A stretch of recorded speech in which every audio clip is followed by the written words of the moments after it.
umusozo w'inzozi n'amateka. Abantu benshi bibaza ku bintu birimo kubera kuri iyi si bikabayobera. Ku isi hagiye haba intambara nyinshi, ku isi hagiye haba ibigeragezo byinshi, ariko nagira mbabwire ngo niba dushaka kumenya aho isi yerekera biradusaba kwifashisha ibyanditswe byera. Mu gitabo cya Daniyeli n'igitabo cy'ibyahishuwe Imana yaduhishuriye uko bizaba bimeze. Ariko nagira mbabwire, uretse gutangira ku isi n'amaherezo y'isi Imana yagiye yerekana mu byanditswe byera. Muri uyu mugoroba nagira ngo mbabwire inzozi zikomeye zabayeho, kandi izo nzozi zari zifite ikintu gikomeye zerekeza ku mateka y'isi. Kubw'ibyo rero, ku bantu barimo gusoma ibyanditswe byera, ntabwo dukangwa n'ibyo tureba ku mateleviziyo, ntabwo dukangwa n'ibyo twumva mu binyamakuru. Ku bantu barimo gusenga bafite umwanya wo kwiga ijambo ry'Imana, ntabwo turimo gutangazwa n'ibyo turimo kubona mu bantu, ahubwo Bibiliya iratubwira ngo nimubona ibyo byose bibaye muzararame, kuko gucungurwa kwanyu kuzaba kugize gute? Kwegereje. Bibiliya rero ivuga ngo iki? Mu mwaka wa 2 umwami Nebukadinezari akiri ku ngoma yarose inzozi, nuko ahagarika umutima ntiyarushya goheka. Kubera ko inzozi yararose zari inzozi z'igihe kirekire, zari inzozi zerekana isi yose kugeza igihe ubwami bw'Imana buzimikirwa.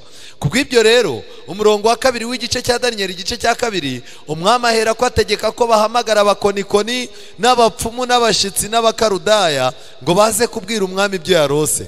Abakonikoni bari abantu bakoreshaga ubwenge bwabo n'ubucakura, bakagira ibintu byinshi bakemura bakoresheje icyo twakwita siyasa y'uyu munsi wa none. Abapfumu bakoreshaga imyuka mibi, ariko abashitsi bo baganiraga n'imyuka mibi y'ahandi hantu, ariko noneho hakaba bitwa abakarudaya, bari abanyabwenge b'abahanga. Reka ngire ikintu babwira, n'uyu munsi wa none isi iyo igize ikibazo yitabaza aba bantu. Abapfumu b'igihe kigezweho ni bande rero? Aba bantu basengera abantu, aba bantu bavuga ngo barirukana imyuka mu bantu, aba bantu basigaye utambuka akakubwira ngo amasezerano yawe ngo Imana yayamweretse. Ni abapfumu b'igihe kigezweho. Umuntu umwe hano mu Rwanda yaribajije ngo kera ko abapfumu twabaga tuzi imisozi bakoreraho, abo bapfumu tukaba tukibabona, abapfumu bagiye? Abapfumu bagiye mu madini. Kera bajugunyaga ibishyimbo, ubu rero ntago bajugunya ibishyimbo, ntago wajyayo, barabikubwira mu izina rya nde? Mu izina rya Yesu. Ariko ubupfumu buracyari bwa bundi. Kera waragendaga bakaguha amazi, bakakubwira bati aya mazi nuyakaraba ibi bintu urwaye bizakuvaho, uzayamene hagati y'amayira aho abantu baca, kandi uzazinduke nta muntu ukubonye, nurangiza umuntu uzabirenga bizamufata. None n'uyu munsi wa none barakubwira bati uzagende ukaraba amazi uyatuzanire dusenge. Uzibayakoresha iki? Abakarudaya, abanyabwenge. Ubu hari ibibazo byinshi abantu bikoreye mu mitima yabo, ariko bashaka ko bikemurwa n'amashuri menshi abantu bize. Ntibizashoboka. Kuba Uwiteka nibwo bwenge, kuva mu byane ko kugira gute? Kujijuka. Abanyabwenge benshi isi ifite ntibabuze isi guhura n'ibibazo. Abapfumu benshi isi ifite ntibabuze isi guhura n'ibibazo. Abantu benshi barimo baritabaza izi imbaraga. Nuko rero abo bose baza bitabye umwami. Umurongo wa 3 umwami arababwira ati narose inzozi, umutima wanjye uhagarikwa no gushaka kuzimenya. Kubera iki Daniyeli Imana yatumye amenya, agira ububasha bwo kuza kumenya izi nzozi? Nuko nta kimana ibasha gukora itabwiye abagaragu bayo babahanuzi. Rero umurongo wa 10, nuko abakarudaya icyo gihe Bibiliya umurongo wa 7 n'uwa 8 dufite umwanya mutoya, ariko bigeze ku murongo wa 10 igice cya Daniyeli igice cya 2, nuko abakarudaya basubiriza imbere y'umwami icyarimwe bati nta muntu n'umwe wo mu isi wabasha kumenyesha umwami iryo jambo, kuko nta mwami cyangwa umutware cyangwa umutegeka wigeze gusobanuza umukonikoni wese cyangwa umupfumu cyangwa umukarudaya bene iryo jambo.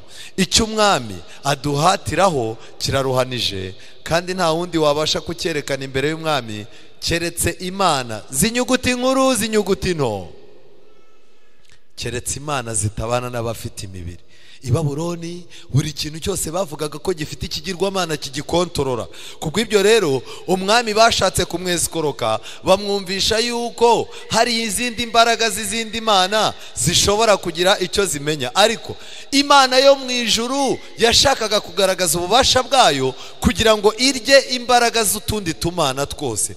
Niyo mpamvu bari abapfumu n'abakonikoni n'abakarudaya byabananiye kubisobanura. Reka mbabwire, inzozi zerekana uburyo ibyo uyu mwami yarose zari ziturutse ku Mana, ntabwo ubusobanuro bwazo bwari kuva kuri Satani. Icyakora muri iki gihe ubugome n'ibibi bizatubaho Satani yapanze kuzatugushamo abihishurira abagaragu be bari mu madini bakabitubwira. Ariko nagira ngo mbabwire, sinkeneye kumenya ibibi bizaba imbere yanjye kuko ndabizi ko Satani anyanga. Nkeneye kumenya ibyiza biri imbere yanjye byo gukizwa kwanjye. Satani arabizi yuko nurangara ukamwumvira uri umukobwa, hari umuntu w'inshuti ye yakuzaniye, arabizi yuko mu mezi 6 cyangwa 7 uwo musore azagutera inda. None se uburamutse ugiye mu idini runaka bakakubwira bati nabonye uzatwara inda, baba bakubeshye kandi ari wo mupango wa Satani. Erega nk'uko Imana ihishurira abagaragu bayo ibyayo, na Satani nawe abakozi be abahishurira imigambi agize gute afite. Umuntu yambwiye ngo nshobora kuzagongwa n'imodoka, none se Satani ko arimo gutegura impanuka n'iryara atabibwira abagaragu. Reka ngiye ikintu mbabwira, hari ibintu Imana yikorera ubwayo. Inzozi zivuye ku Mana uzazihabwa n'ubusobanuro bwazo, uzabuhabwa n'ijambo ry'Imana. Ariko inzozi zivuye kuri Satani uzazihabwa ubusobanuro bwazo n'abakozi be basanzwe bamukorera. Rero uyu mugoroba nagira ngo mumenye iki ngiki, Imana yo mu ijuru inzozi zaho isi irimo kwerekera. Abanyapolitike barazirota zikabangira, ariko ku bana b'Imana inzozi zaho isi yerekera zahawe Nebukadineza kuzisobanura biramucanga, ariko Daniel araza arazisobanura. Ni inzozi zitangira zerekana uburangare bw'isi n'intege nke zayo n'uburyo isi zaba mbi, ariko zigasoza zerekana ubwami bw'Imana ko buzazana igisubizo.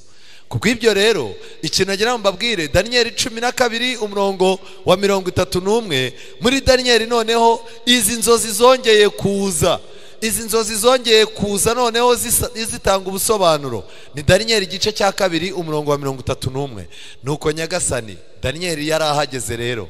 Nuko rero Nyagasani wabonye igishushanyo kinini, kandi icyo gishushanyo kinini cyane cyari kinini cyane, kirabagirana cyane, cyari kiguhagaze imbere, kandi ishusho yacyo ikaba yari iteye ubwoba. Nuko icyo gishushanyo umutwe wacyo wari izahabu nziza ngiriya, kandi igituza cyacyo n'amaboko yacyo byari ifeza, inda n'ibibero byacyo byari imiringa, amaguru yacyo yari ibyuma, ariko ibirenge byacyo byari igice cy'ibyuma n'ikibumba. Byashakaga gusobanura iki? Uyu mutwe w'izahabu washushanyaga ubwami bwa Babuloni. Aba bari Abamedi n'Abaperesi, aba bari Abagiriki, aba bari Abaroma. Twamanuka hano tukaza ku muryango w'ubumwe bw'i Burayi uyobowe n'ubupapa, aho ubukirisitu n'ubupagani babifatanyije, ibyuma n'iki n'ibumba. Rero isi kuva yaba guturuka mu gihe cya Nebukadineza kugeza Yesu aje, aya mami niyo azategeka. Abamedi n'Abaperesi barategetse, Abamedi n'Abaperesi barategetse bivaho. Hano Nebukadineza yarategetse, byari izahabu. Reka mbabwire, guturuka ku izahabu manuka uza ku ibumba biragaragaza guta agaciro. Uko isi igenda imara igihe niko igenda ita agaciro, niko imibereho y'abantu ita agaciro, niko ubutunzi buta agaciro, n'ibyo abantu bari bubatseho bigata iki agaciro. Rero icyo nagira mbabwire, ubu twebwe ubwami bw'Abaromani bwatangiye mu mwaka 538. Ubu bwami bw'Abaromani burakomeza, ariko uyu munsi wa none twebwe ntago turi ku bwami bw'Abaromani b'abapagani, turi ku bwami bw'ubupapa. Buriya mureba papa yicecekeye, ategeka abami bose bo mu isi, ategeka abaperezida bose bo mu isi, amadini yose yo mu isi arayakontorora, amafaranga yose yo mu isi, imbaraga zose zo mu isi ziri munsi y'ububasha bwe. Noneho rero Bibiliya umurongo wa 34 irakomeza ngo, urabyitegereza ugeza aho ibuye ryaziye ritarimbuwe n'intoki, ryikubita ku birenge by'icyo kibuye, ku mutwe. Ntago iri buye ryagombaga kuza ngo rikubite umutwe, ntago ryari gukubita amaguru, ahubwo ryaraje rikubita ibirenge. Nuko rero muri ibyo bishushanyo by'ibyuma n'ibumba rirabimenagura. Nuko icyuma n'ibumba n'umuringa n'ifeza n'izahabu bihera ko bimenagurikira rimwe, bihinduka nk'umurama w'aho bahurira muki, bitumurwa n'umuyaga ntibyagira ishyikizo. Maze iryo buye ryakubise igishushanyo rihinduka umusozi munini, rirangiza isi yose. Iri buye rero twakwibaza tuti iri buye ryashushanyaga iki? Daniel yarabisobanuye, ryashushanyaga ubwami bw'Imana. Haleluya. Abanyabyaha nibamara gukabya ibibi bimaze kuba byinshi, bigaragara yuko kwibombarika kw'abantu no kugira ubwoba byarangiye, abantu nta kintu bagitinya, abantu barimo gukora ibyaha nk'abagotomera amazi, abamarayika b'Imana bandika amaraporo uko bwije n'uko bukeye. Nagira ngo mbabwire ngo ijuru ntirizakomeza kurebera, ikizaba nta kindi, Imana izafatira umwanzuro abanyabyaha. Reka mbabwire yuko guturuka kuri ubu bwami bw'abaromani butegeka, abamarayika b'Imana bakomeje kwandika bakurikirana iby'iki gihe. Kubera iki? Uburomani, abaroma batangiye gutegeka nibwo ubupagani n'ubukristo bwavanzwe, ariko gutegeka k'ubupapa bukayobora isi yinjijwe mu binyoma byinshi. Namwe murebe za Noheli, murebe za Bonane, murebe ijyanwa mu ijuru rya Bikira Mariya. Ku bantu bize hano ejo bundi hashize, naberetse ibinyoma byinshi byinjijwe na Kiliziya. Abamarayika b'Imana rero bafite umwanya wo gukurikirana ibintu birimo kuba muri iki gihe cy'ubwami bw'abaromani, kuko ubu bwami bw'abaromani bwishyize hejuru y'icyitwa Imana cyose. Ibyanditswe byera byashyizwe hasi, ukuri kurasiribangwa. Abashaka kubisoma neza mwasoma Daniel 11 na Daniel 12. Rero ikintu nagira mbabwire ngiki, kuri ibi gishushanyo hari ikintu kigaragara, nuko isi yacu noneho igeze ku mano mu nzego zose. Mu nzego z'ubuzima, indwara abantu barimo kurwara zirerekana ko isi igeze ku mano, hagiye kumanuka ryabuye. Mu rwego rw'imibereho y'abaturage, isi igeze ku mano.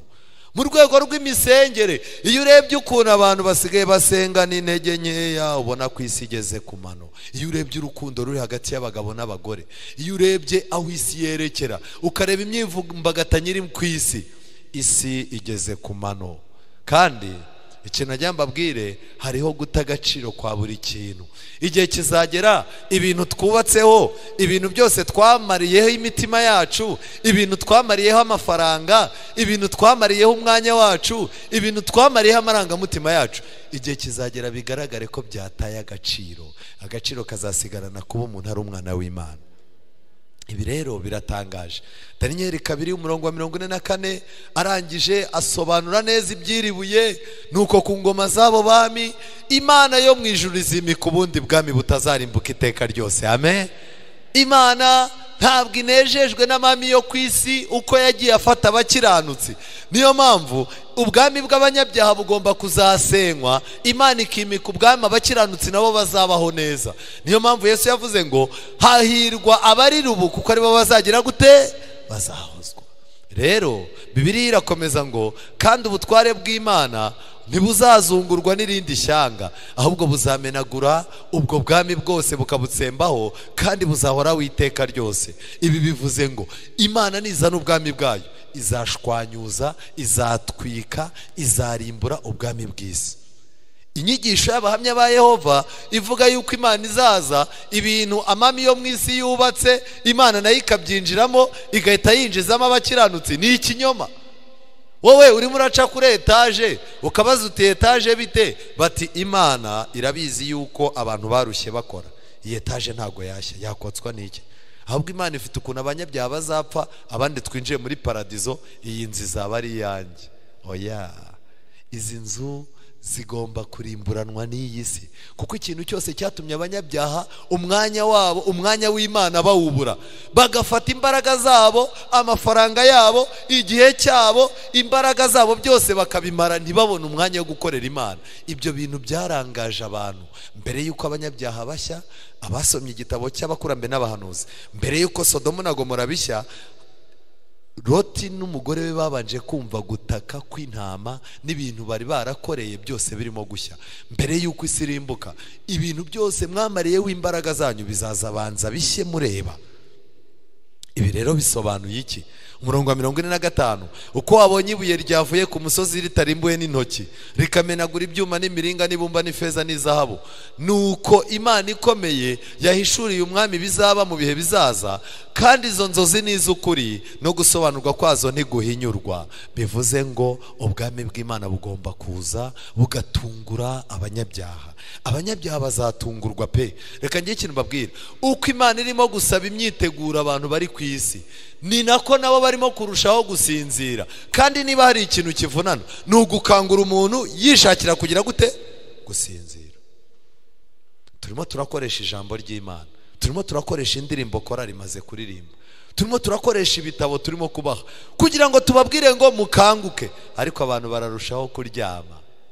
Rero muri Mariko igice cya 1 umurongo wa 14, nuko bamaze kubohesha Yohana umubatiza Yesu ajya i Galilaya. Yesu avuga ubutumwa bwiza bw'Imana ati, igihe kirasohoye, ubwami bw'Imana buri hafi, nuko mwihane mwemere ubutumwa bwiza. Amen.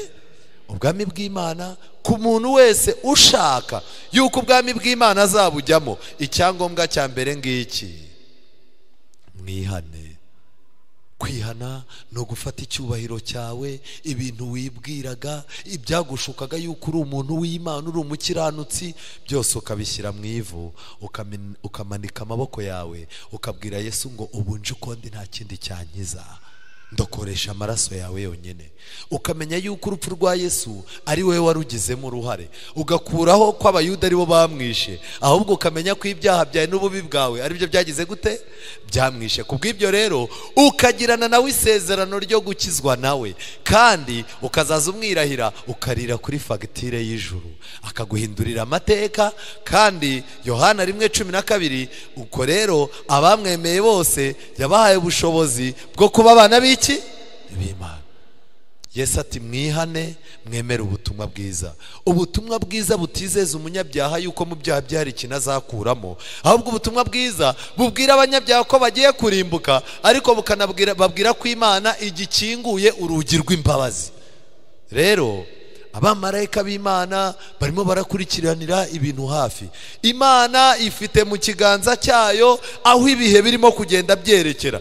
Ntimuzagire ubwoba ngo mu minsi iri imbere tuzabaho dute, ese ko mbona ibintu birimo kwivanga, ejo bundi tuzabaho gute, aba bana bacu turimo kubyara bazabaho gute ko ibintu byivanze.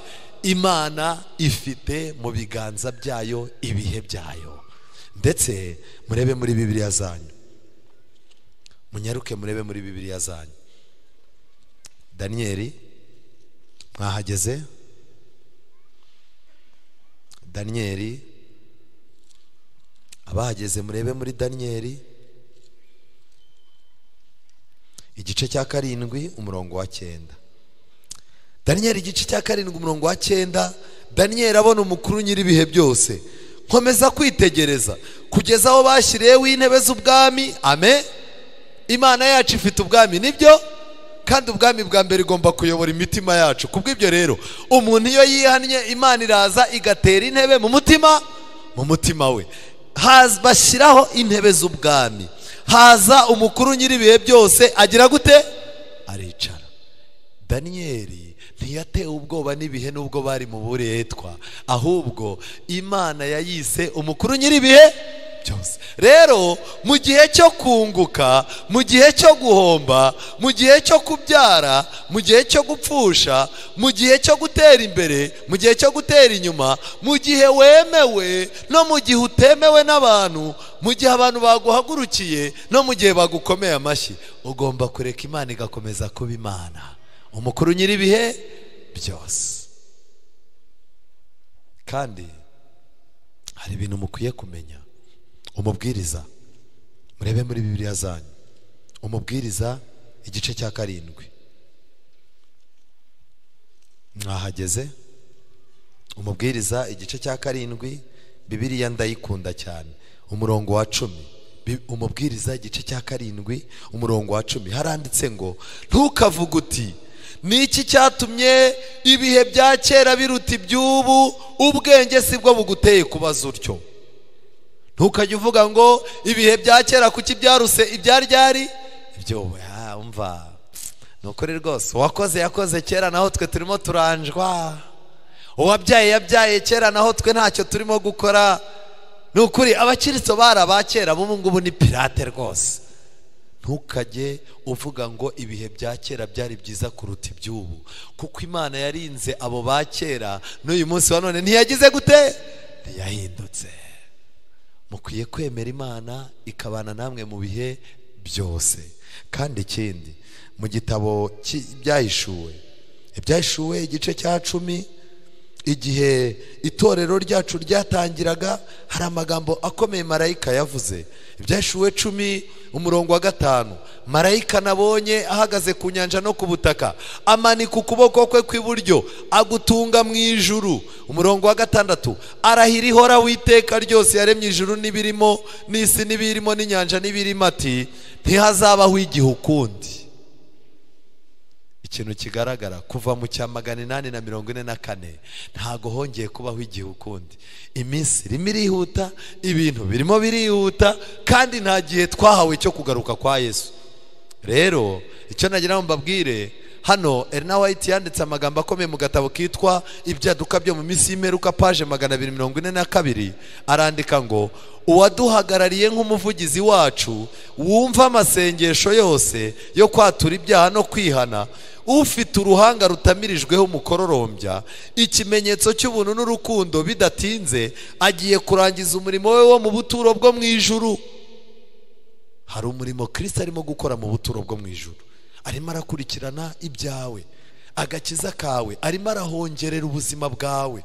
Nubwo uri mu isi utabyitayeho, Kristo afite urusengero rwo mu ijuru arimo, aho arimo kwereka Imana igihe cyawe cyagera, Imana ikakongera amahirwe, Imana ikongera amahirwe yawe yo kubaho, ibintu byinshi Imana ikabigukiza kugira ngo uzahuguke ubone ijambo ryayo kandi uryakire.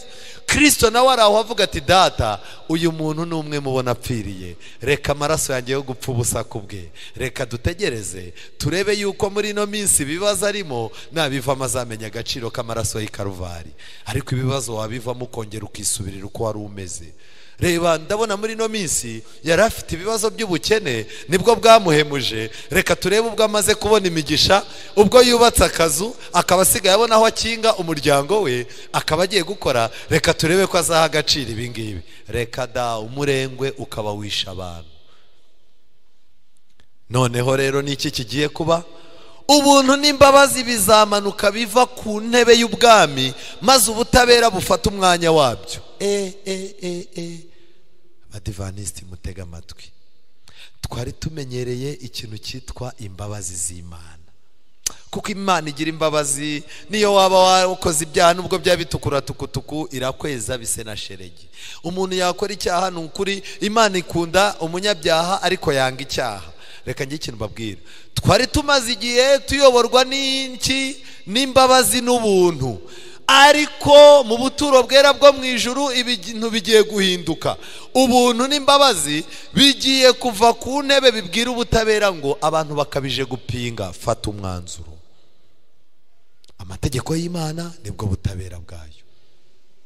Amategeko y'Imana niyo agaragaza Imana. Amategeko y'Imana abanyamadini bayakuyeho. Abantu barica amategeko y'Imana, barica isabato ku bushake, abayobozi b'idini baseka.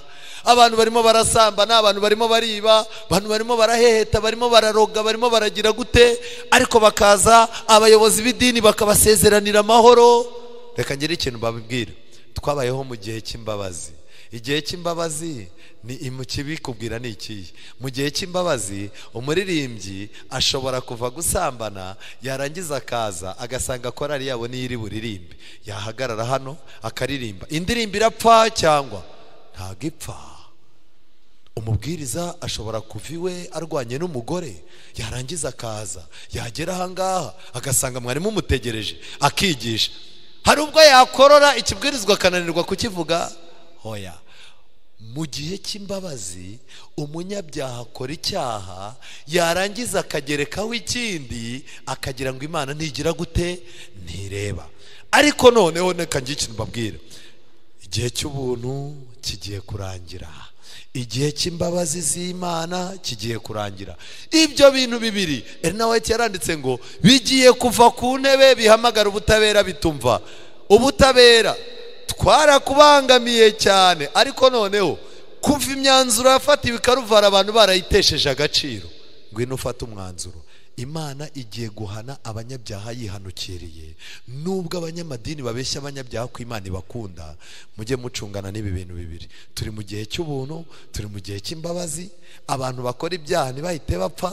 Umuntu ashobora no kujya kuri radiyo agatuka Imana ku mugaragaro, ntagire icyo agira gute, ntagire icyaba. Ariko najya mbabwira, hagiye kwimika ubutabera.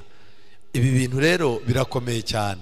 Mu gihe isi irimo guhura n'ibihe bidasanzwe, abantu bishwe n'ibibazo by'inzara, igihe hari imitwe myinshi yitwaje imbunda irimo kugenda izambya umutekano w'abaturage ku isi, kandi iyi mitwe yitwaje intwaro nayo bamwe bakabashuka ngo barimo barakorera Imana, mu gihe abakene bo hasi barimo gukomeza guhinduka kamba mbiri, abakire birirwa bakandagiraho kugira ngo batere imbere, mu gihe ubuzima bw'abantu burimo intambara nyinshi, mu gihe ibirunga birimo kuruka ku isi, hari imiyaga, harimo imyuzure, ababyeyi barimo kubona uburyo babuze icyo bagaburira abana babo.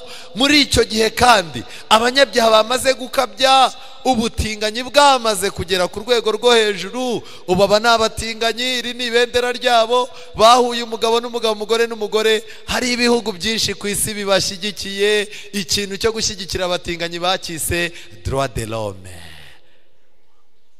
Droit de l'homme. Abantu bo mu nzego zose no mu madini yose bafite agahinda ku mutima, bikoreye ibintu by'ibyaha byabarenze, imitima yabo ntibizeza umutekano buri dini. Ariko najya mbabwira, aho kugira ngo abantu bazamure imitima yabo basaba Imana imbabazi, biyunge n'ijuru kugira ngo ribahe amahoro, abantu bagiye kwicwa n'agahinda. Mu gihe nk'icyo ngicyo kandi Bibiliya itangiye gufungwa, abantu bo mu madini bakaba bafite Bibiliya ariko badafite ububasha bwo kuyisobanurira. Reka njye ikintu mbabwira, ku banyamadini benshi Bibiliya irafunze. Uragenda ukajya kubaza pasiteri uti pastor, ibi bintu uko nabisomye bikancanga bimeze gute? Ati ibyo bintu ntukabisome, nta n'ikintu bikivuze, birafunze. Rega ubu ngubu umwuka niwe uyoboye itorero, ntago ari Bibiliya. Twagiye twumva ibibwirizwa byinshi by'abahanga bize kaminuza batubwira ko Bibiliya ari ibitekerezo by'iki, by'abantu. Rero mu gihe nk'iki ngiki Imana igiye guhagurukira abanyabyaha.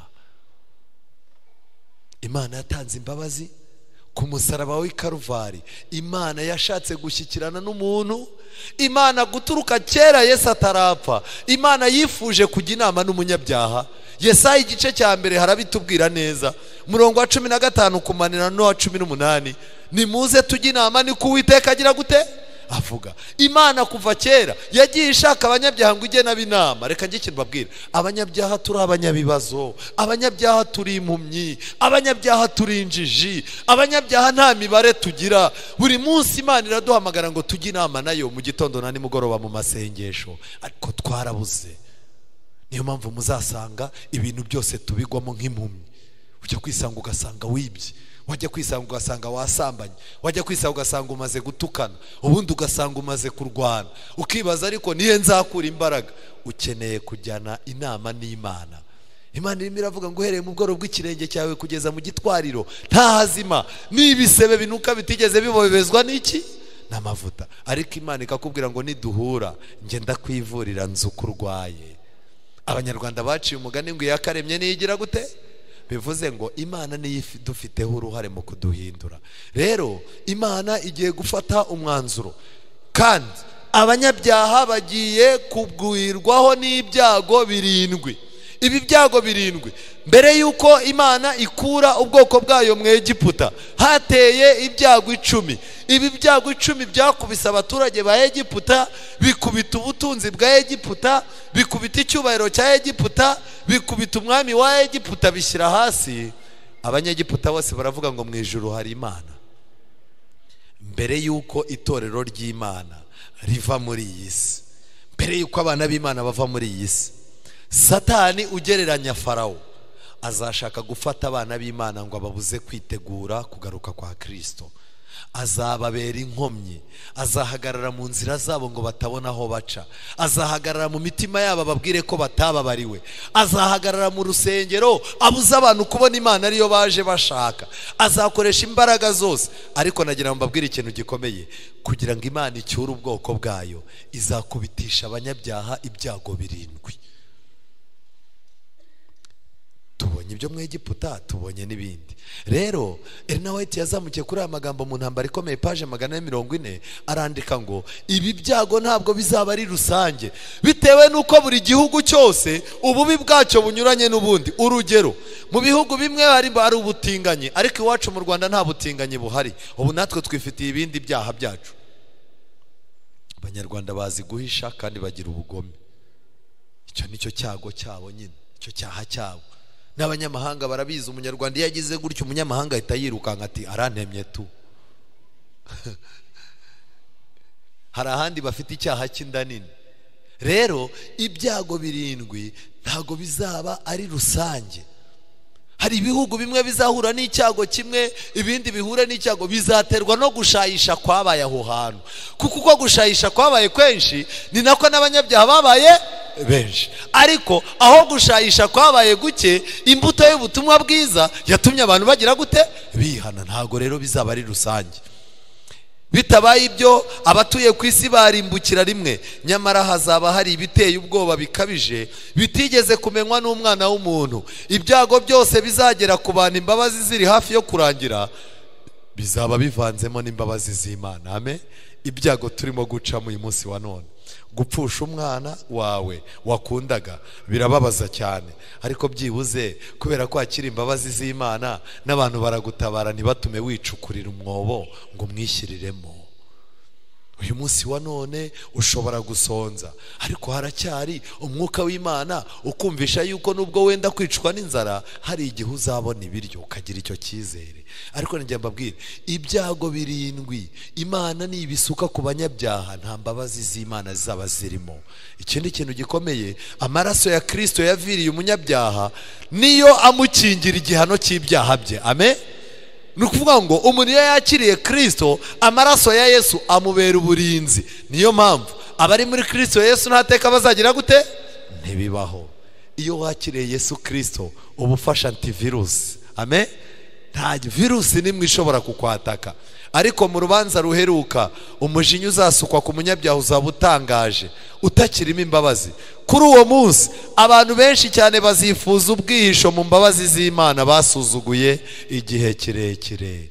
Abanyabyaha bazakanguka. Satani abantu yari yaratwaye yarajyanye muri za business, abantu bari bajagaraye. Satani nabona imbabazi zirangiye azababwira ati mwitonde, ibintu byakomeye, mukanguke musenge. Amagambo Eliya yabwiye abahanuzi ba Bali ku musozi wa Karumeli. Abahanuzi ba Bali barasenze guturuka mu gitondo, bigeze hafi saa 9 Eliya arabegera arababwira tumva nimusenge cyane, wabona Imana musenga yanatembereye, wabona yazindutse, nimutake cyane ngo barikebagura. Kugeza ubwo ngo na Satani ubwe, igitabo cy'abahanuzi n'abami, ngo na Satani ubwe yashatse aho yaca ngo azacana umuriro mu manyanga kizabagaragu be, ngo ariko asanga Imana n'abamarayika bayo barakanuye abura haca. Rero ngo Satani yababajwe no kuba abuze uburyo yagira icyo afasha abakozi be kandi bamukorera bitanze, ngo arangije ngo agahinda karamwica. Amagambo Eliya yabwiye abahanuzi ba Bali ngo Satani azayabwira abantu bahoze ari abakirisitu ariko badakijijwe ubwo imbabazi zizabarangirana. Birababaje, birababaje. Abantu bazatangira gukanguka, batangire bashake kwihana, bumve barashaka Imana. Nibarangiza bajye kumva bumve amajwi mu mitima yabo barababwira ngo mwaratinze, mwaratinze cyane. Nibarangiza bakubite mu gatuza agahinda kazahenda kubica. Satani noneho narangiza abwira ati musenge cyane, wabona Imana mwasengaga yagize gute?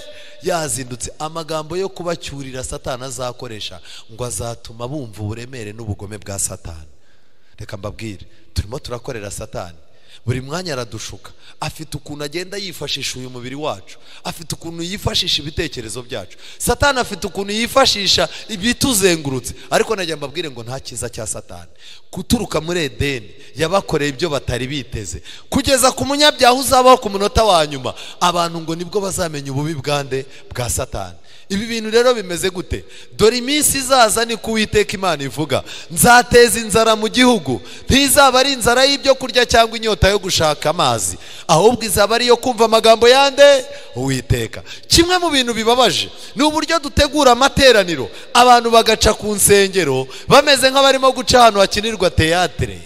Hagoko numva hirya ha mu bahirika bahanishije harimo harabera iki? Nta n'amatsiko bafite.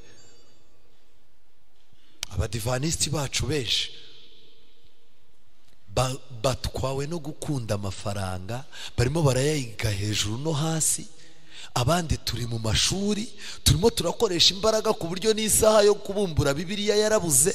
Abandi turi mu minsi mikuru, abandi turi muri fiansaye, umwanya w'Imana warabuze. Abandi ni abayobozi b'itorero, bahora muri jagarajagara bashaka uburyo gahunda z'idini zigenda neza. Abandi bararwana no kurepeta barara amajoro.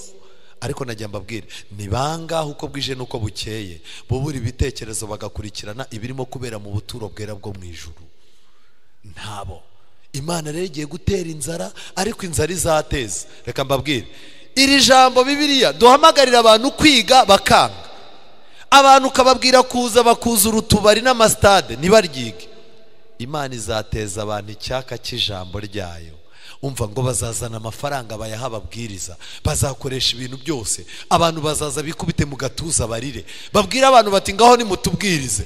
Ariko najya mbabwira, ubu muzi impamvu turimo kubigisha mukumva biraryoshye? Nuko umwuka w'Imana ari hano mpagaze, ari naho mwicaye. Amen. Nshobora no kuvuga ibintu bitumvikana, ariko umwuka wera akabigeza mu matwi yawe bigize gute? Byumvikana. Umwuka w'Imana namara gukurwa hagati y'abanyabyaha, ibyanditswe byera bizaba nk'inyuguti z'imvaho. Reka nkubaze, ubu wapfushije umuntu yaza kugusomera imvaho ikaguhumuriza? Niko bizaba bimeze. Rero kandi bazajarajara bava ku nyanja imwe bajya ku yindi, bazava iburasirazuba bajya iburengerazuba, bazakubita hirya no hino bashaka ijambo ry'Uwiteka, be kugira gute? Kuribona. Reka mbabwire, igihe cy'ibitangaza ni iki ngiki, ni mu biharare, nta kintu bimaze. Igihe cy'amayerekwa ni iki, ni mu yaharare. Igihe cyo gukomerwa amashyi mu madini ni iki, ni mu bikore. Igihe cyo gukura inyungu mu madini ni iki, ni mu bikore. Ariko icyuho mufite imbere y'Imana cyo kutabona umwanya w'ibyanditswe byera, nicyo kizatuma mbere y'ibyago Imana izateza abantu inyota n'inzara y'ijambo ryayo. Kuko Bibiliya iravuga ngo ijambo ryanjye nirigenda ntirizagaruka iki? Ubusa. Kandi Imana iganira n'umunyabyaha ikamukiza ikamuhindura ikoresheje ijambo ryayo. Niyo mpamvu murebe mu Abaroma igice cya mbere. Abaroma igice cya mbere. Aya magambo aratangaje. Abaroma igice cya mbere umurongo wa 16. Erega ubutumwa bwiza ntibunkoza isoni, kuko ari imbaraga y'Imana ihesha uwizera wese kugira gute? Gukizwa. Bivuze ngo imbaraga z'Imana zibonekera mu ijambo ryayo. Iyo utabonye umwanya w'ijambo ry'Imana, ntiwanabona umwanya w'imbaraga z'Imana. Rero ibi bintu birakomeye, ibihe birakomeye, biradusaba gusenga no kwiga ijambo ry'Imana. Biragusaba yuko waba uri umukobwa, waba uri umuhungu, waba uri umudamu, waba uri umugabo, nta kintu na kimwe gikwiye gutuma ubura isaha y'Imana. Mu gashyamba ka Getsemani Yesu yabwiye abigishwa be ngo munaniwe kubana nanjye byibuze isaha imwe. Reka ngiye ikintu babwire, ukurikije aho ubuzima bwacu bugeze, ukurikije imitego Satani yazanye noneho mishyashya, dukeneye byibuze isaha imwe kubana na Kristo. Isaha imwe. Mu gashyamba ka Getsemani Yesu yasabye abigishwa isaha imwe biranga, bari bafite ibitotsi. N'uyu munsi wa none natwe dufite ibitotsi n'iroro ry'isi. Yesu arimo aratubwira ati ayandi masaha ni muyashakemo amafaranga, dore yabatwaye umutima, ariko byibuze munshakira agasaha kamwe. Ninde ufite isaha imwe muri no minsi avuga ati ni isaha yanjye idahinduka, mba ndi kumwe na Kristo? iyo turimo kurambagiza hari isaha sheri wawe abazi yuko iyo saha uhamagara. Iyo tumaze kubaka hari isaha ubuzi ngo ubu mugabo wanjye ubwo turimo gutaha agiye kumbaza aho ngeze tugerane mu rugo. Iyo ufite akazi hari isaha ubuzi hari umuntu w'umukiriya aguhamagariraho. Reka ngire ikintu mbabwira, nimureke tugire n'isaha tubonaniramo n'Imana. Rero ibi bintu biratangaje. Ibyago 7 by'imperuka murebe muri Bibiliya zanyu mu Byahishuwe 16 umurongo wa mbere kugeza kwa 21. Icyago cya mbere Bibiliya iravuga ngo abafite ikimenyetso cy'inyamaswa bazarwara ibisebe bikomeye. Icyago cya mbere kizaba ibisebe. Icyo gihe ikizakubwira umukiranutsi uzamureba ubone nta gisebe agize gute afite. Imana izaba yarashyize mu mitima y'abana bayo imbaraga ibarinda. Haleluya. Rero ibisebe bizatwika abanyabyaha bizajya ku mibiri. Icyambere, iyi mibiri yabo barayisenze. Abakobwa bamaraga umwanya mu ndorerwamo, abadamu barekaga gusenga ngo bagiye muri za salode coiffure, abandi bajyaga gukora ibyaha wamubaza ngo ni ibiki akakubwira ati nanjye sinjye ni umubiri. Abandi bemeye kwica abantu barabanyonga, wamubaza uti ni ukubera iki ati ni ukubera inda. Ibisebe bigomba kuzafata umubiri wose. Imana yabahaye umubiri ngo muwukoreshe muyihimbaza, umubiri muwuhindura ikigirwamana. Ikigirwamana cy'umubiri nicyo kizatakwa bwa mbere. Kubera iki rero abanyabyaha bazarwara ibisebe? Ikinyoma cyababereye igisebe cy'umufunzo.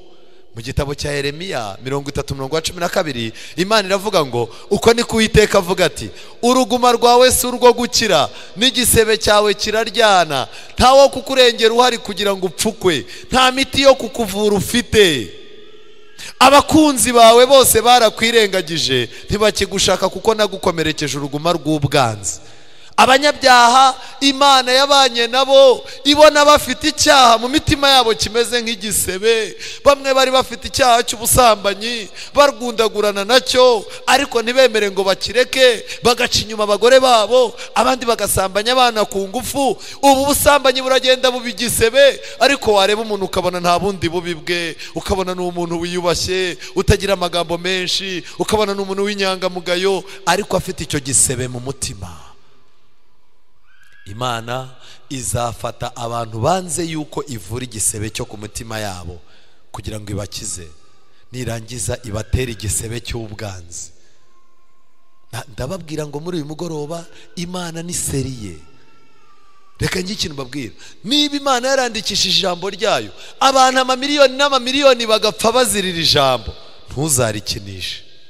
Amadini arimo araturuka mu gitondo abyina mpaka nimugoroba, nta mwanya w'ibyanditswe byera bihari. Nyamara ku munsi w'urubanza ibyanditswe byera bizabumburwa. Imana irebe kumvira kwacu. Ntabwo Imana izareba uburyo abantu bagize. Icyambere, Imana izareba ibyo wasomye, nirangiza irebe uko wabyumviye, nirangiza irebe uko wabishyize mu bikorwa. Ibi rero birakomeye cyane. Ikindi kintu gikomeye ahangaha muri Bibiliya haravuga ngo ese uruguma rw'ubwoko bwanjye. Murebe muri Yeremiya igice cya 8. Iri somo rijya rintangaza cyane. Yeremiya 8, mwahageze?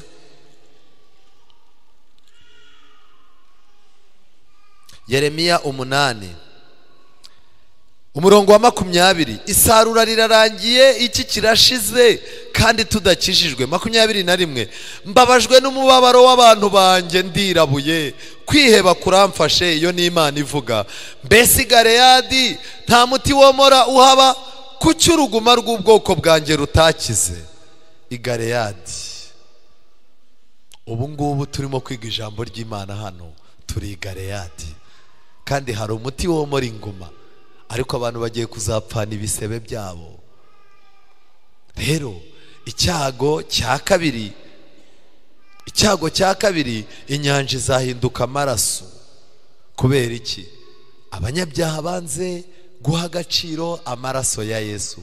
Mu bintu byose bagombaga gukora, iyo bapfukama bagasenga, bari kubona yuko byose bikomoka mu maraso. Hari imbaraga mu maraso ya Yesu ituma ibintu byose bigenda neza. Amaraso ya Kristo bayatesheje agaciro. Mbega agahinda ngo karanyica k'Abisilamu birirwa bigishwa yuko Yesu atigeze abapfira, ari umuntu usanzwe. Icyago, inyanja izahinduka amaraso. Abantu bazashaka icyo banywa bakibure, kuko Imana yari yarabakinze ibyago ibavubira isoko muri Kristo Yesu. Igihe Abisirayeli bari bishwe n'icyaka gikomeye bakeneye amazi, Mose yabwiwe gutunga inkoni ku rutare amazi akaboneka. Arangije aragenda kubita inkoni, akubise inkoni Abisirayeli babona amazi, ariko Mose arahanwa kubera ko abantu b'Imana bagomba kubona amazi azabatunga mu rugendo. Reka njye ikintu mbabwira, abantu barimo kwanga kwakira Kristo, bakanga kwakira ijambo rye, icyaka kizabica kandi amaraso ya Yesu azabahama. Icyago cya gatatu, inzuzi n'imigezi n'amasoko bihinduka amaraso, kuko bazaba baramennye amaraso y'abera n'ay'abahanuzi. Ahantu hose hiciwe abantu b'Imana, ahantu abantu b'Imana basuzuguriwe, ahantu abantu b'Imana barenganyirijwe, haba mu manza haba hehe, ahantu abantu b'Imana bagiye bahohoterwa, amasambu bagiye baribwa, abagiye barengana kuko ari abakene, aho hantu hose utugezi n'amasoko bihari bizaba amaraso. Bivuze ngo amaraso y'abakiranutsi nimwayahaye agaciro, namwe ayanyu ntashobora guhabwa agaciro. Abanyabyaha bazaba bageze ku murongo wabo wa nyuma. Icyago cya kane, izuba rihabwa kotsa abanyabyaha batuka izina ry'Imana. Izuba rizotsa abantu uyu munsi wa none. Iri zuba nubwo mubona rikarishye n'akayungirizo bavuga ngo karamenetse, ariko haracyari akayaga k'imbabazi z'Imana. Amen. Bitewe nuko ku isi hakiri abakiranutsi, iri zuba ntabwo rishobora kwica abanyabyaha ngo bapfe, ariko aho ibihe birimo kwerekeza biragoranye. Kubera iki izuba rizabotsa? Maraki. Abafite Bibiliya zanyu mujye muri Maraki. Kuki abanyabyaha bazotswa n'iri zuba? Murebe umurongo wa 20, igice cya 3 umurongo wa 20, Maraki. Ariko mwebweho abubaha izina ryanjye, izuba ryo gukiranuka rizabarasira rifite gukiza mu mababa yaryo. Amen. Ubu muri iki gihe turimo mu kwakira ubutumwa bwiza. Yesu Kristo arimo aratubera izuba ryo gukiranuka. Buriya ku isi hari indwara nyinshi zivurwa n'izuba. Kudakura neza ngo umuntu ajye ejuru bisaba ko abona imirasire y'izuba. Ibyaremwe byo mu isi bikenera imirasire y'izuba. Inyamaswa n'amatungo bitungwa n'izuba. Yemwe nagira mbabwire ngo ibintu byose byo ku isi biterwa nuko izuba ryabigenje. Yesu Kristo ni izuba ryo gukiranuka. Ariko nagira mbabwire ngo muri iki gihe no mu gihe kiri imbere, izuba ryo gukiranuka Yesu Kristo rizajya riturasira rifite gukiza mu mababa yaryo. Hahirwa abamuhungiraho. Abanga guhungira muri Kristo kuri iki gihe rero bazotswa n'iri zuba risanzwe. Rizabotsa kuko abana b'Imana bazaba bari mu bwihisho bw'isumba byose. Icyago cya gatanu, umwijima uzagota ku cyicaro cy'inyamaswa. Abo twiganye twabonye ko inyamaswa isobanura ubwami buyoboye isi. Nanone nabibasobanuriye n'ubw'ubupapa, bitewe nuko amahanga yose avuga yuko umucyo afite awukura i Roma. Abantu bakavuga ngo inzira zose zihurira he? I Roma. Abanyapolitike bose bakumva yuko ibiganiro Roma itarimo, Roma itahura. Abanyabwenge bose bagahabwa amadigiri yo mu rwego rwo hejuru, abandi bagahabwa ibikombe n'ibihembo na Roma. Bivuze ngo Roma niyo irimo kumurikira isi. Ariko bitewe nuko umwijima w'ubupapa watumye isi yose irindagira, Kristo yamurika abantu ntibamwakire. Imana izateza umwijima ku cyicaro cy'inyamaswa kugira ngo yerekane yuko i Roma nubwo bagiraga ngo niho hava umucyo, ariho havuye ubujiji n'umwijima watumye imitekerereze y'abantu yangirika. ibi bizatuma papa bimucanga ahunge ave i Roma ajye gutura muri Isiraheli kugira ngo arebe yuko iminsi yakwicuma, ariko azaba ageze ku mperuka ye. Ubuhanuzi burakomeye. Mu minsi ishize umupadiri umwe aherutse gutuma abakirisitu be buji, arazisengera, baramubwira ati se kubera iki? Arababwira ngo neretswe yuko hari umwijima ugiye kuzatera, abafite buji nibo bazasigara bacanye. Umva barazijyanye ye, ngo iyo buji yagombaga kuzazihora yakidashira kuko yasengewe. Ariko reka ngiye ikintu mbabwira, bitondere iki kintu cyitwa umwijima. Abantu bari mu isi bose bazabundikirwa n'umwijima, ariko twebwe Yesu watumurikiye adukura mu byaha azakomeza atumurikire, kandi mu mitima yacu tuzaba twararirimbye tubishaka ngo nkuko izuba rituvira rikarabagirana niko umucyo wo mu ijuru wasabye hehe? Mu mutima. Wawukuyemo iby'amanje utangaza zibishwe, kuko mu mutima wanjye nahatuje iki? Umukiza. Ntago tuzarindagira, kandi n'uyu munsi wa none numwakira. Iyo umuntu aje muri iri torero iwabo baratangira bakamubwira ngo ararindagiye, ngo uzapfa nta n'ikintu ugezeho, ngo ugiye mu mwijima utazagira igitondo, ngo uri umuntu w'injiji. Ariko reka ngiye ikintu mbabwira, ikintu nshimira Kristo, aramurika akamurika ku ntambwe dutera, akamurika ku marangamutima yacu, akaza akamurika ku kazi kacu, akamurika ku miryango yacu. Umunsi umwe babandi bakubwiraga ko upfuye uhagaze bakazaza mu bukwe bwawe, baza bagasanga urusengero nk'uru rwuzuye, bakakubona imbere wambaye ikanzu yera uri umugeni, baraza bakavuga ati umwana yaturushije ubwenge yahisemo. Yego, igihe kizagera ntihazabura umunsi umwe Imana ifata abagusuzuguye ibashyira imbere yawe ibereke yuko yagutoranyije. Ikintu nagira ngo mbabwire, abanyabyaha bazahura n'icyago cya gatandatu kibi cyane. Icyago cya gatandatu, gukama kwa Efurate. Murebe muri Bibiliya zanyu mu gitabo cy'Itangiriro igice cya gatatu. Itangiriro igice cya gatatu. Imigezi yari igose Edeni. Imigezi yari igose Edeni, ku basomyi ba Bibiliya ni igice cya kabiri, ntabwo ari igice cya gatatu. Itangiriro igice cya kabiri bagiye kutubwira imigezi yari igose Edeni. Umugezi uturuka muri Edeni unetesha iyo ngobyi. Igice cya kabiri umurongo wa 10. Umugezi uturuka muri Edeni unetesha iyo ngobyi. Uwo mugezi uvamo wigabanyamo ine. Umwe witwa Pishoni, ari ugose igihugu cy'Ihavira kirimo izahabu, kandi izahabu yo muri icyo gihugu ni nziza. Aho niho hari ubushishi buva ku giti bwitwa Budola n'amabuye yitwa Shohamu. Undi mugezi witwaga Gihoni, ari ugose igihugu cyose cy'Ikushi. Undi witwaga Hidekelu, niwo uca imbere y'igihugu cyitwa Ashuri. Umugezi wa kane witwaga Ufurate. Uyu mugezi wa Efurate ahantu wari uri, ni naho mu myaka myinshi bajya kubaka umunara w'Ibabeli. Wawubatse aho hafi, Imana irawugusha. Igihe kiragera Nebukadineza agiye kubaka Babuloni, nawe ayubaka hafi y'uyu mugezi. Ni nayo mpamvu igihe Nebukadineza ku bwami bwe bwa nyuma bwa Berushazari, igihe hazaga ingabo zaje kumutera z'Abamedi n'Abaperesi, barahageze basanga Efurate yarayiyobeje, arangije ayizengurutsa muri Babuloni. Ni nk'uwafata Nyabarongo yarangiza akayizengurutsa Kigali. Harya ubwo yarangiza ntashyireho iki? Ntashyireho ibiraro. Hari umuntu wazambuka ngo aje muri Kigali adafite ubwato? Ntibibaho. Ni nako nawe yabigenje. Yayobeje uriya mugezi Nebukadinezari awuzengurutsa Babuloni. Bivuze ngo gutera Babuloni byari bikomeye, ariko igihe Imana yahagurutsaga umugaragu wayo witwa Kuro aje kugusha ubwami bwa Babuloni, Imana yaramubwiye iti we jyana abasirikare, ariko ibanga ngiri ndari guhaye, uzayobya umugezi gusa. Yaragiye afata umugezi n'abasirikare, bayobya y'amazi yacaga hagati y'ibikuta. Amazi barayajyana barayamanura, bayajugunya ahantu bakuraga amatafari yo kubaka Babuloni. Uruzi rurakama. Barangije bambuka. Hari mu minsi mikuru, ingabo z'i Babuloni zari zirimo kunywa, zirimo kurya, zasinze, ntizamenya ko zatewe. Ndetse Daniel yari arimo gusobanura Berushazari ibintu bizaba, ngo Daniel yasohokeye mu muryango umwe, abasirikare bahita binjira mu wundi, bahita bica abantu bari baraho. Imana irokora Daniel kuko yari umukiranutsi, ntiyagombaga kugwa muri abo bapagani. nagira ngo mbabwire ngo Imana izongera ikora ibyo. Babuloni uyu munsi wa none igoswe n'uruzi Efurate rushushanya inyigisho z'ibinyoma.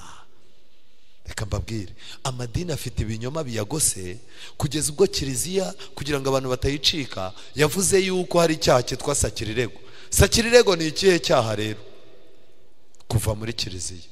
Ariko nagira mbabwire, twebwe abadivaniste, umuntu yavuye mu badivaniste akajya mu rindi dini, tumusabira Imana, tukabwira Imana ngo igihe nikigera izamuhishurira ukuri nkuko ariyo yamuzanye, izongera imwigire gute? Imwigishirize. N'uyu munsi wa none n'abantu bagiye muri tumumenye ntago twari twakaraba yuko batazaza. Kubera iki? Imana yabazanye mbere, niba barayikoreye barayikundaga, izongera igire gute? Ibazane. Ariko ubu twari twavuga yuko abantu bagiye muri tumumenye bakoze sakirirego. Hoya, kiliziya yazanye amanyanga yo kugira ngo abantu bayigumemo bafite ubwoba, ibeshya abantu ko umuntu yavuye muri kiliziya atandukanye nayo abageze mu rupfu. Oya, mujye mutandukanya kuba mu idini no kuba muri Kristo. Ni ibintu bibiri bigize gute? Bitandukanye. Umuntu ashobora gukomerwa amashyi mu idini ariko Kristo atazi n'izina rye. Rero ikintu nagira ngo mbabwire, uru ruzi rwitwa Efurate ruzakama kugira ngo Babuloni biyicange. Ibinyoma, abantu b'abayoboke bari muri aya madini barimo barababwira inyigisho zo kurondora. Umuntu arimo araza akakureba, Imana inyeretse urugendo rwawe, Imana igukijije agisida. Umva Imana ni nziza, muyivugiriza amashyi bakakoma amashyi. Umva igukijije ibintu bibi cyane.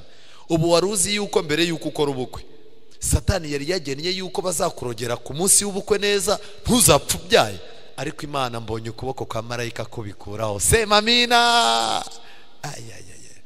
Aya madini arindishije abayoboke bayo ibinyoma. Mbere rero yuko Babuloni hirima, Imana izakamya uruzi rwaki rwa Efurate. Uru ruzi rwa Efurate rushushanya ubwinshi bw'abayoboke bari muri Babuloni. Imana izemera ababwiriza bayo babwiriza ubutumwa bwiza.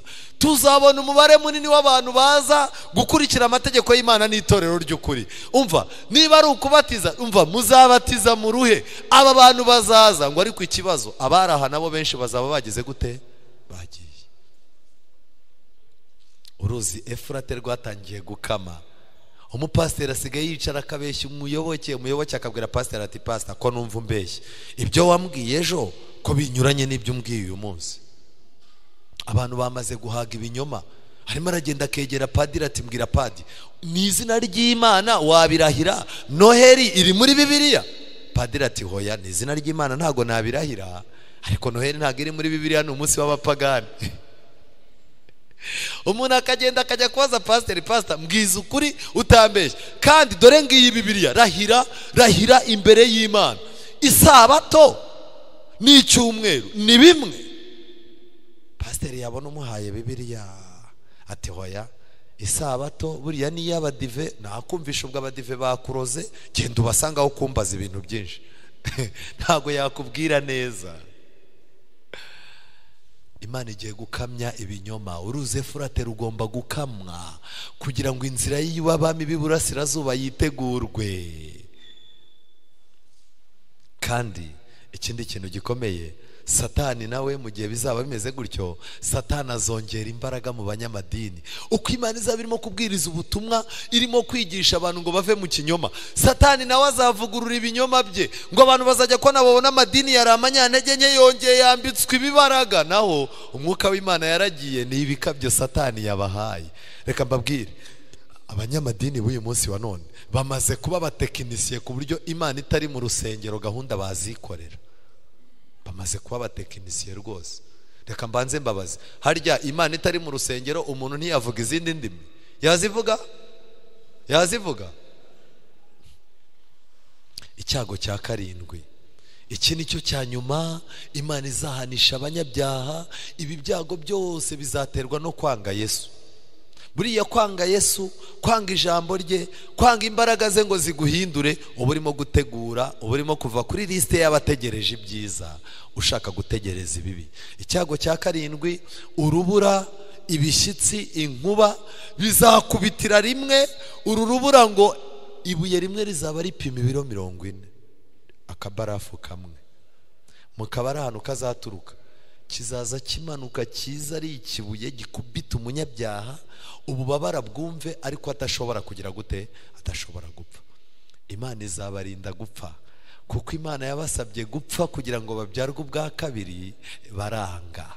Rero bagomba kuzifuza urupfu, ariko batari bugire gute, batari buribo. Kuko n'uru rupfu dupfa, uko mujya kubona mukabona umuntu wacu yapfuye turamushyinguye tumujyanye turira, ni urukundo rw'Imana. Abantu bazashaka urupfu barubure. Ntabwo wari warwaza umuntu ngo bigere aho ngaho gukira ubireke, ujye upfuka musenga Imana, ubwira Imana uti Imana sezera umugaragu wawe, ndabona uyu muntu arushye. Ntimwari mwabibona se? Kandi koko wajya kubona ukabona umuntu aragiye, ukabona umuntu mwaririye, nta muntu urize, mubwiye Imana muti Imana igeze gute, iramutabaye. Haracyari urukundo rw'Imana rugaragarira mu cyo twita urupfu. Abanyabyaha bazashaka urupfu barubure. Ibi bibuye n'ibishyitsi n'inkuba rero bazajya kumva bumva ijwi rikomeye rirangurura mu matwi. N'umuntu wigeze kurwara amatwi azaryumva risharaga mu matwi, n'ijwi rizaba rivuga ngo birarangiye. Ntago nifuza yuko mwumvirijwe.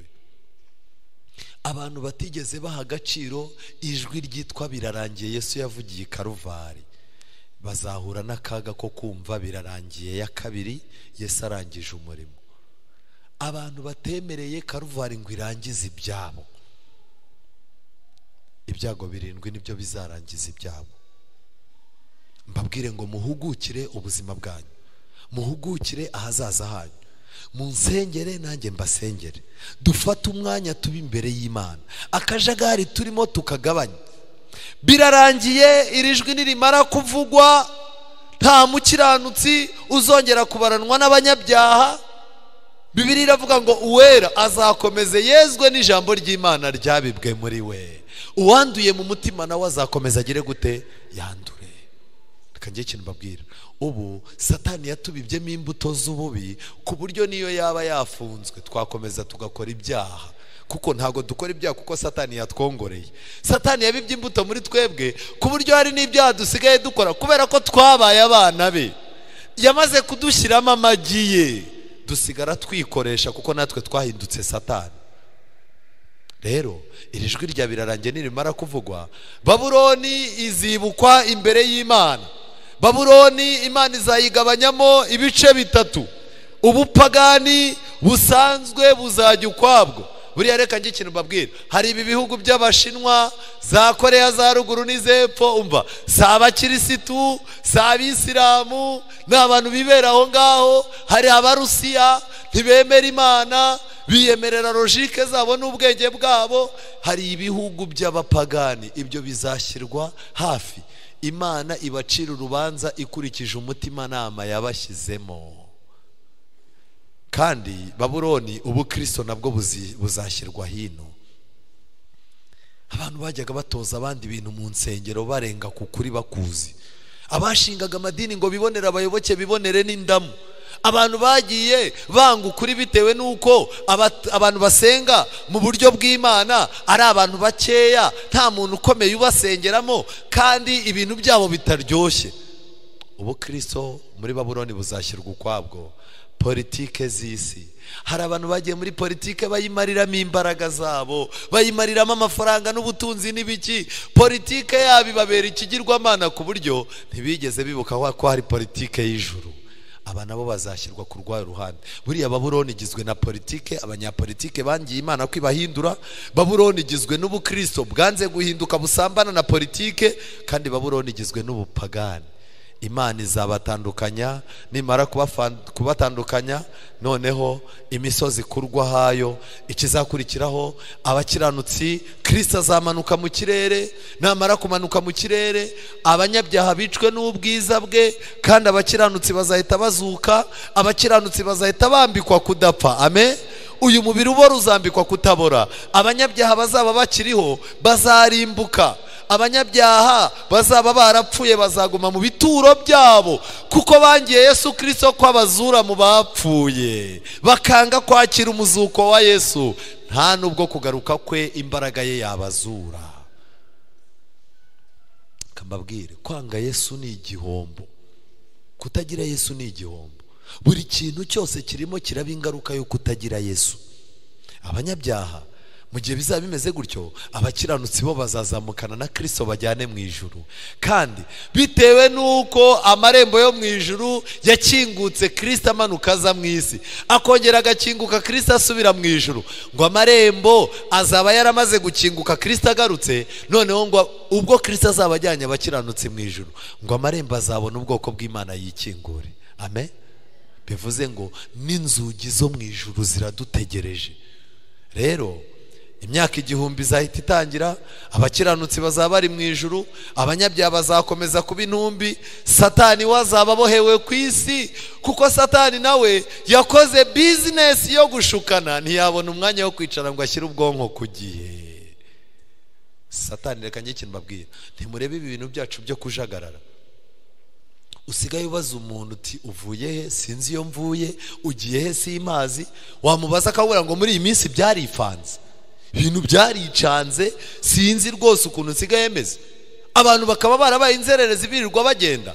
Murebe muri Yobu igice cya mbere, Yobu igice cya mbere umurongo wa 6 n'uwa 7. Imana yarebye Satani amaza ngo Satani uvuye he yewe Satani we? Satani abwira Imana ngo mvuye gutambagira isi no kugira gute? Kuyizereramo. Ubu mubona abasore basigaye bambara, abana b'abakobwa bakisiga amapuderi, barangiza bagafata udukapu, ukabona barimo barazenguruka kwa rubangura, nta na gahunda bafite. Ikizakubwira iyo wabanye na Satani uhinduka inzererezi.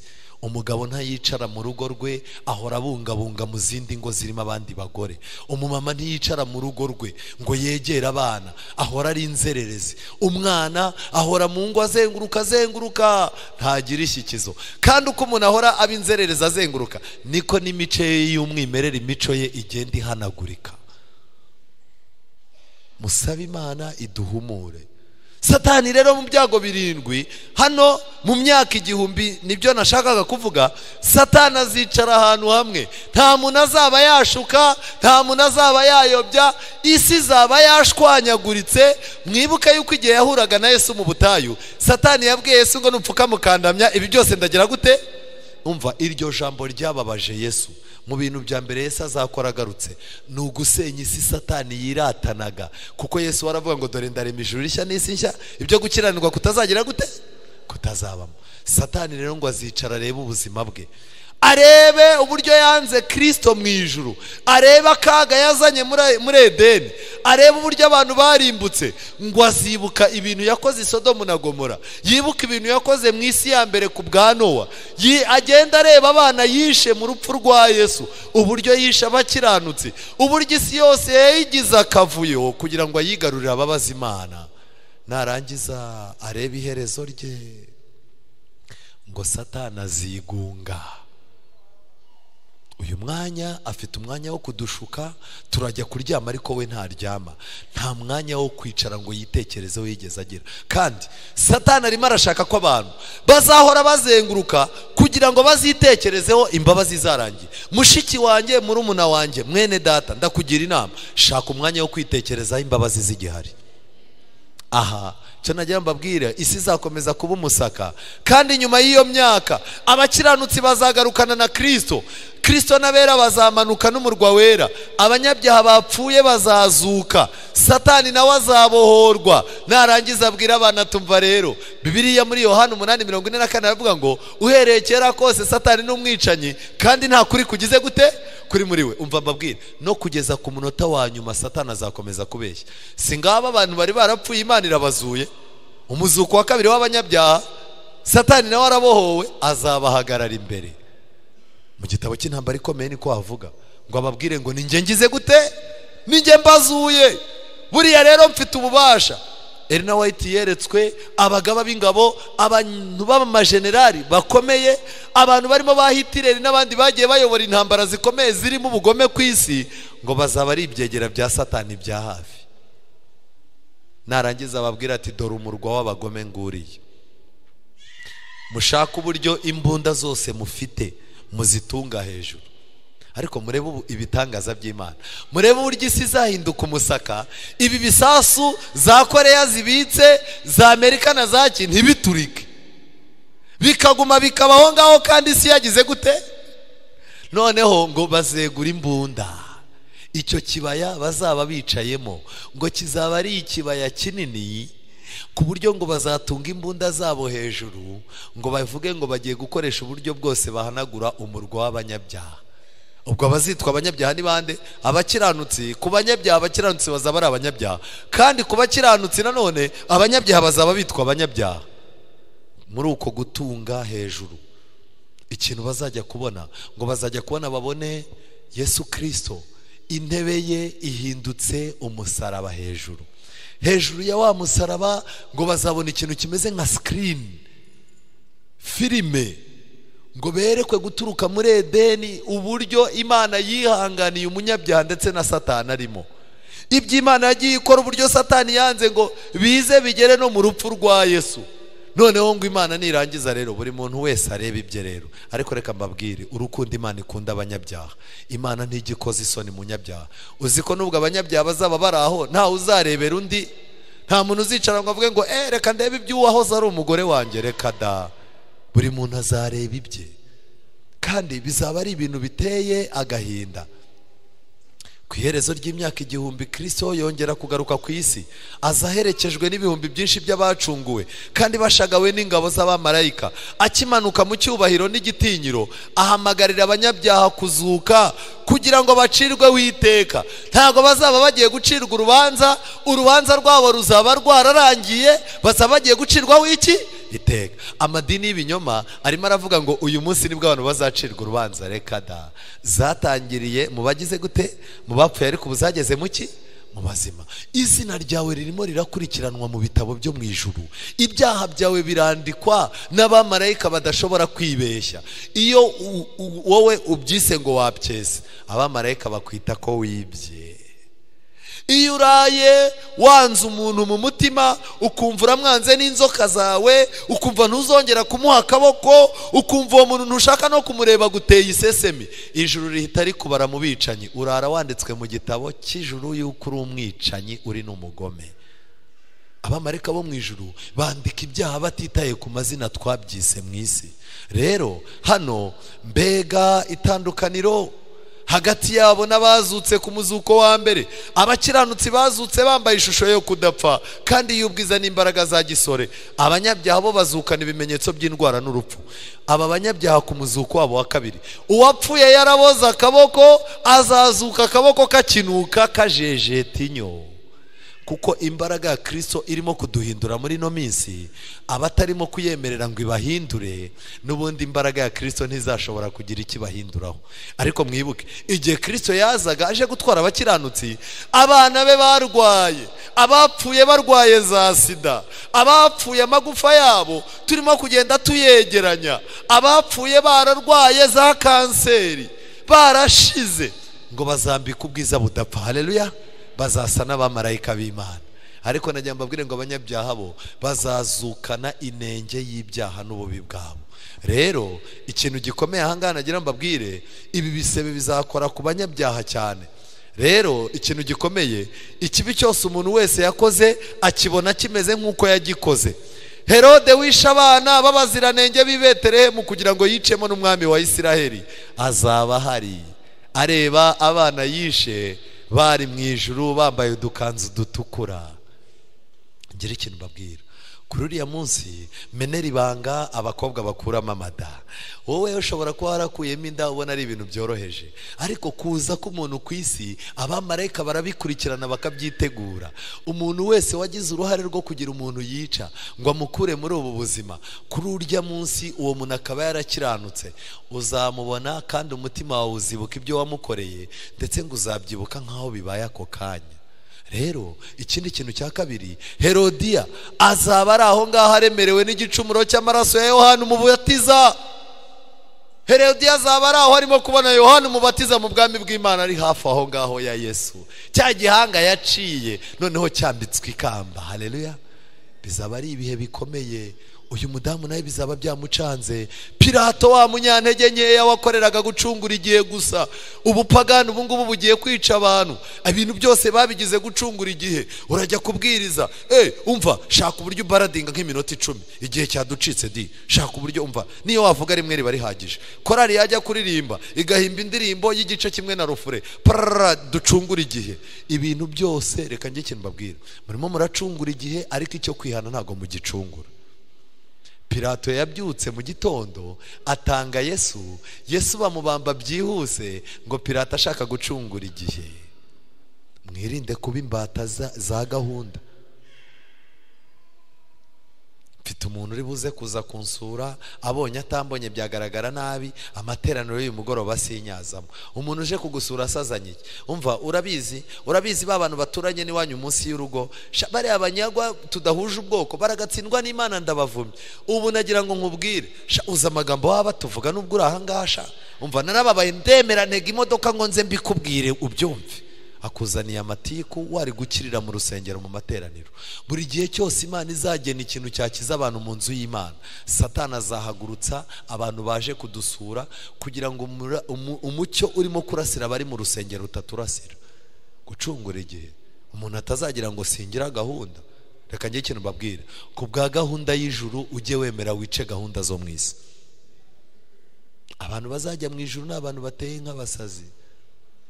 Nigeze guhana n'umuntu gahunda ndi bujye kumusura, yari inshuti yanjye, ubwo nararambagizaga, tuhana gahunda neza ngiye kwambara telefone barampamagara bati rero hari ahantu bari bagifite umubwiriza none baramubuze, niyo waza ukabwiriza iminota 20 rwose pe.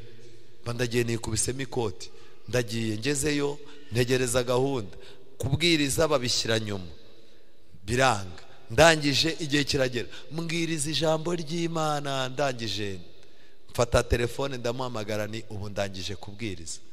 Aranseka ngo ugira gahunda mu buzima. Ndamubwira ni gahunda ndayigira, ariko biterwa na gahunda iyo ariyo. Ukwiye kumenya ko gahunda y'ijuru iruta iza hano mu isi, ukwiye kubimenya. Umva, nubwo ku rusengero dufite gahunda yo kwiyiriza ubusa, hari abantu bari baransabye kunsura rwose. Umva, kandi kubabwira ngo mbimure bazaze ku isabato itaha byagaragara nabi, bagira ngo nta gahunda ngira. None rero mwihangane, ubu mwese mwirirwa muryamye mutegereje abantu babasuye. Abakobwa benshi ku isabato ntibaboneka mu materaniro, n'abasore bagiye gusurana ngo kugira ngo umuntu atabona ko wica gahunda. Umva, muzakiza gahunda zo mu isi, ariko ijuru rizababara yuko gahunda y'ijuru mwayishe. Urimo urakemura gahunda z'abasore wasuye, urakemura gahunda z'abakire bene wanyu, ariko ijuru rizabara yuko wishe gahunda ritakubonye mu nzu y'Imana. Mumenye icyo kintu, mwitonde. Nabagira inama yo guhindura imibereho, mugahindura na tagitike murimo gukoresha. Ubuzima bwa buri muntu bwashyizwe hejuru, buri wese arasamaye. Imana ibigishe, ibahe kumenya ibifite iki agaciro. Buriya rero mwitorero mujye mubaho nk'uko itorero ribaho. Hari igihe itorero ryicara riti ku isabato ya gatatu dufite ifunguro ryera, barangiza bajya kubona bakabona hari ikintu cyihutirwa, bagatavuga tumva rero ifunguro ryera turaryimuye bitewe n'iki kibazo cyihutirwa. Abizera hari abayita bavuga batari ko bari abayobozi bacu buri bagira gahunda. Ejo bundi ntabwo ari kanaka wahagaze imbere y'abana babwira ngo noneho ntibizahinduka.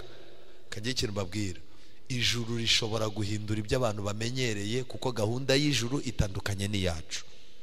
Mwitoze kugendera muri gahunda y'ijuru. Rero ikintu ngira mbabwire, Pilato azaba hari. Nero wa mwami uteye ubwoba w'imico ya kinyamaswa w'umugizi wa nabi azaba areba umunezero no gushyirwa hejuru kwabo yicaga urubozo kugira ngo anezeze Satani. Nyina wa Nero azaba ahagarariye abamama. Nyina wa Nero azaba hari yirebera ingaruka z'ibikorwa by'umuhungu we.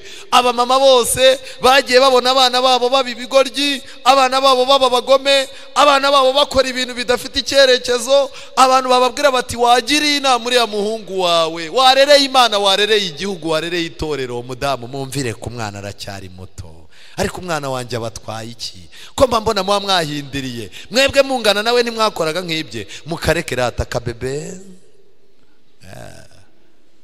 Ubu abantu benshi bagiye kubura ubugingo bitewe na ba nyina.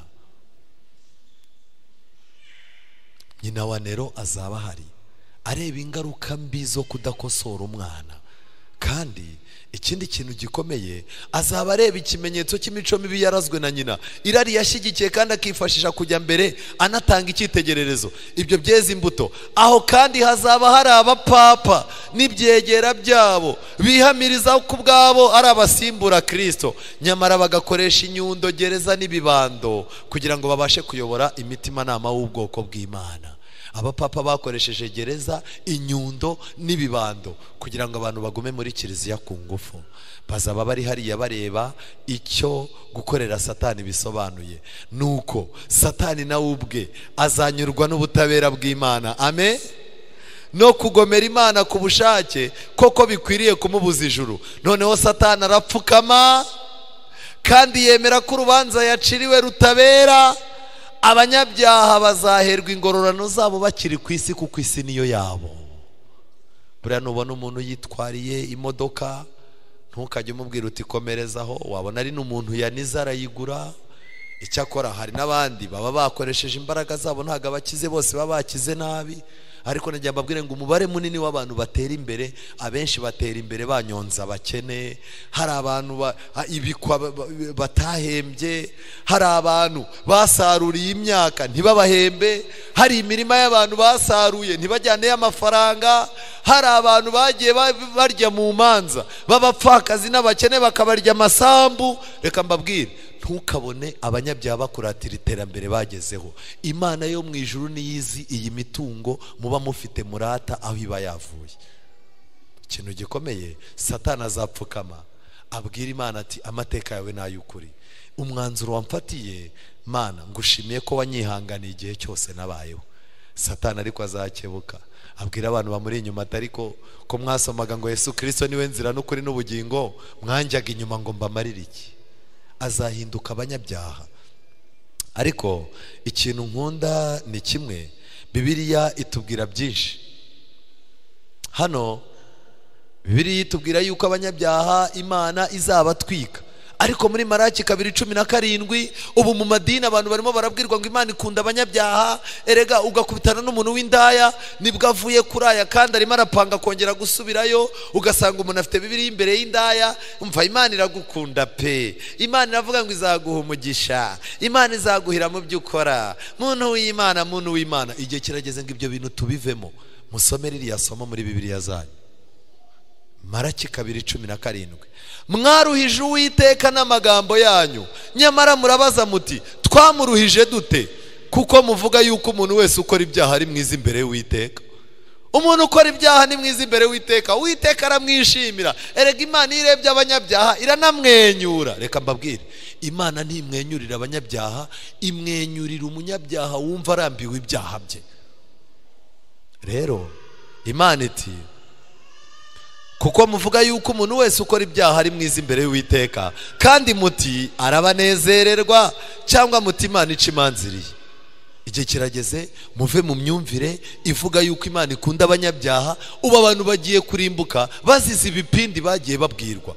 Bantu b'Imana, Imana igiye guhana abanyabyaha yihanukiriye. Murebe muri iri somo muri Matayo 25:41.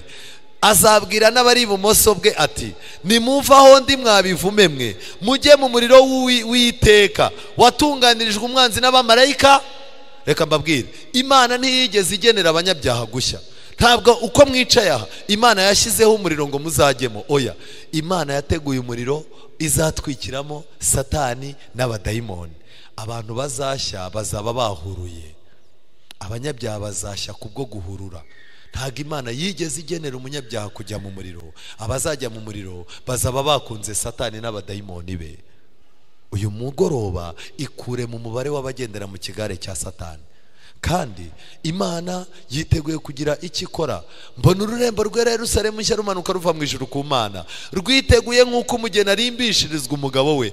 Kandi nk'uko Imana yasezeranyije, dutegereje ijuru rishya n'isi nshya, ibyo gukiranuka kuzabamo. Amen.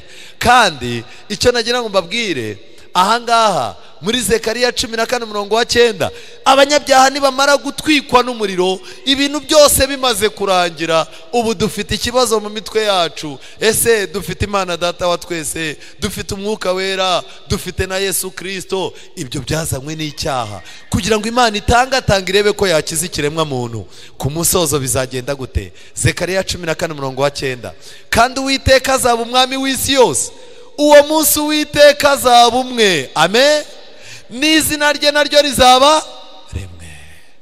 Muri Bibiliya Imana yitwa amazina arenga 150. Abisirayeli bari mu Egiputa, ubuzima bwabacanze. Mose yabwiye Imana ngo nimura nabo bakambaza ngo Imana ntumye yitwa nde, nzababwire ko witwa nde. Imana ibwira Mose ngo genda ubabwire ngo ndiho. Kubera iki? Mu Egiputa bari barimo gusenga babwira Imana bati, Imana ariko uracyabaho, niba uri hose kuki turi muri ibi bibazo? Kubw'ibyo iyo uri mu buzima bukumvisha ko Imana itakiriho, kuri wowe yitwa ndiho. Iyo uri mu buzima ubona ibintu byose byapfuye, ubona kubaho hazaza utahareba, Imana ihita yitwa Uwiteka. Iyo uyizeye nawe uba uzabaho iteka ryose. Rero mu Byahishuriwe 21:3, numva ijwi rirenga rivuye kuri ya ntebe rivuga riti, dore ihema ry'Imana riri hamwe n'abantu, amen, kandi Imana izaturana nabo, nabo bazaba abantu bayo, kandi Imana ubwayo izabana nabo, iba Imana yabo, izahanagura amarira yose. Aya marira ntabwo ari amarira duhomba twabuze amafaranga, ntabwo ari amarira duhomba, ntabwo ari amarira turira mu bintu by'amafuti, ni amarira turizwa n'icyaha. Amarira turizwa no kubona ibintu birimo gupfa, abantu barimo gupfa babura ubugingo buhoraho, kandi Yesu Kristo yarabutanze. Abantu bose rero barira amarira ye afitanye isano n'iby'agakiza. Imana izahanagura amarira yose ku maso yabo, kandi urupfu ntiruzabaho ukundi, kandi umuborogo cyangwa gutaka cyangwa kuribwa, amoko 3 y'imibabaro. Ubu hano hari abamama ibibazo byarenze, iyo agize akabazo gato ararira akarira nk'umwana kaboroga. Hano hari abandi noneho bo bashobora gutaka, hari n'abandi baribwa, bo bametereje ibibazo byabo, agahinda ke karamukubita ukabona amarira arimo arayahanagura, nta jwi riza. Kuribwa, aya moko 3 y'imibabaro Yesu Kristo niwe uyazi wenyine. Reka mbabwire, ushobora kurira urimo kuririra umugabo wawe, akakwereka ko mubabaranye, ariko arimo guseka avuga ati ariko abagore n'abana mu mutwe, use nk'iki kiramurijije koko. Wowe warize wababaye, ariko wakumva ni ibintu bigize gute? Nta muntu n'umwe ushobora kumva agahinda n'imibabaro y'undi uretse Kristo. Rero icyo nagira ngo mbabwire gikomeye, Imana izavuga yuko ibya mbere bishize, ibya mbere by'imibabaro izabirangiza. Uyu munsi wa none umuntu iyo yiyeguriye Imana, umuntu iyo yiyeguriye Kristo, Kristo araza agahagarara mu mutima w'uwo muntu akavuga ngo ibya mbere birashize, amen. Muri uyu mugoroba ndabararikira kwakira Imana, kugira ngo itangazo ry'Imana rivuge mu mitima yanyu ngo ibya mbere birashize. Muzahabwe n'amahirwe mu bwami bw'Imana yo kuzabwirwa ngo ibya mbere bigize gute? Birashize. Imana ibahe imbaraga, Imana ibahe ubushobozi, Imana ibahumure mwite ku gakiza kanyu mu izina rya Yesu.